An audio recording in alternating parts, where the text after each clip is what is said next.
Hello à toutes, je vous retrouve aujourd'hui pour vous partager ma recette de génoise. Comme vous pouvez le voir, elle est assez haute, c'est hyper, super même idéal pour nos cake design. Ça évite de faire cuire plusieurs gâteaux pour avoir une hauteur que l'on souhaite. Et vous allez voir, elle est très simple à réaliser et surtout rapide. Donc du coup, je vous laisse avec ma recette. Pour cette recette, on va utiliser 6 œufs, 200 g de sucre, 200 g de farine, un moule. Alors pour ma part, c'est un moule PME de 10 cm de hauteur. Si vous n'avez pas, c'est pas grave. On peut très bien travailler avec un cercle pâtissier, car on va venir chemiser notre moule pour la hauteur de notre gâteau. On va séparer nos jaunes et nos blancs.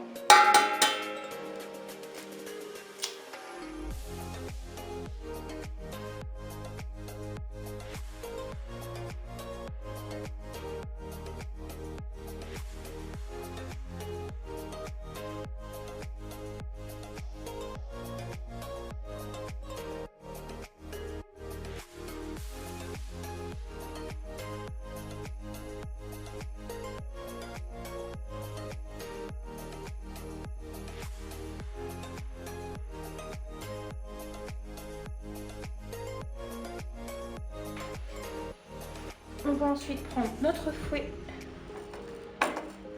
On va battre nos blancs à vitesse 4 pendant 5 minutes.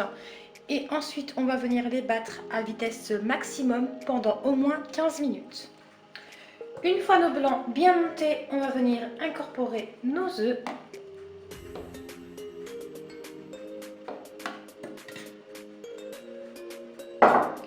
Et on va fouetter à puissance 4.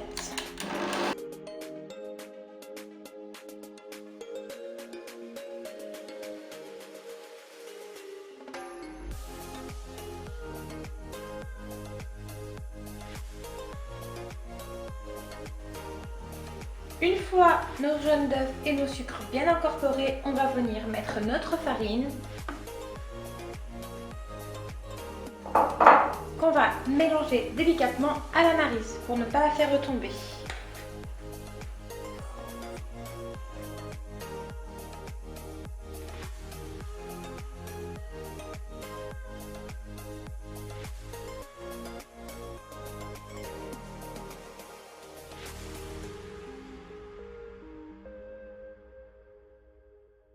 Pour chemiser notre moule, que ce soit celui-ci ou lui, c'est pareil. On va découper un cercle de papier cuisson qu'on va venir coller dans notre moule beurré et 2 bandes pour mettre sur le contour.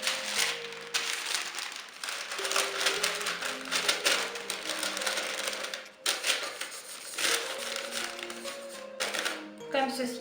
Comme ça, notre moule est bien haut et notre génoise peut atteindre 12 voire 13 cm de hauteur. On va verser notre pâte dans notre moule.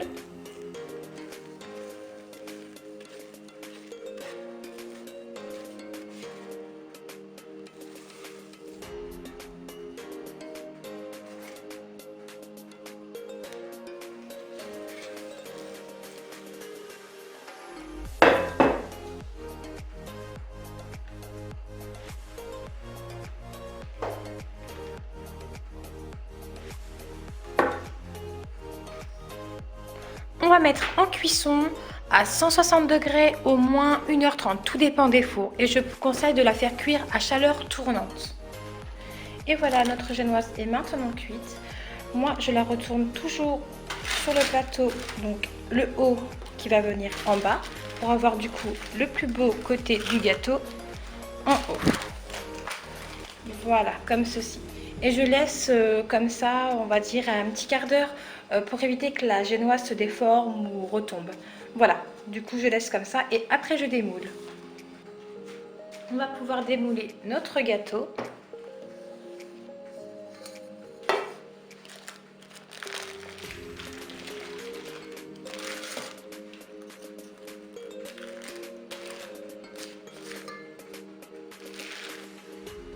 Et voilà, on obtient une belle génoise bien haute, super pour nos gâteaux. Bien sûr, elle va reprendre de la hauteur en garnissant notre ganache ou autre dans notre gâteau. Et voilà, la recette est maintenant terminée. J'espère que vous avez aimé. Si vous avez aimé, n'hésitez pas à liker la vidéo et à me laisser un commentaire pour une recette qui pourrait vous plaire. À bientôt!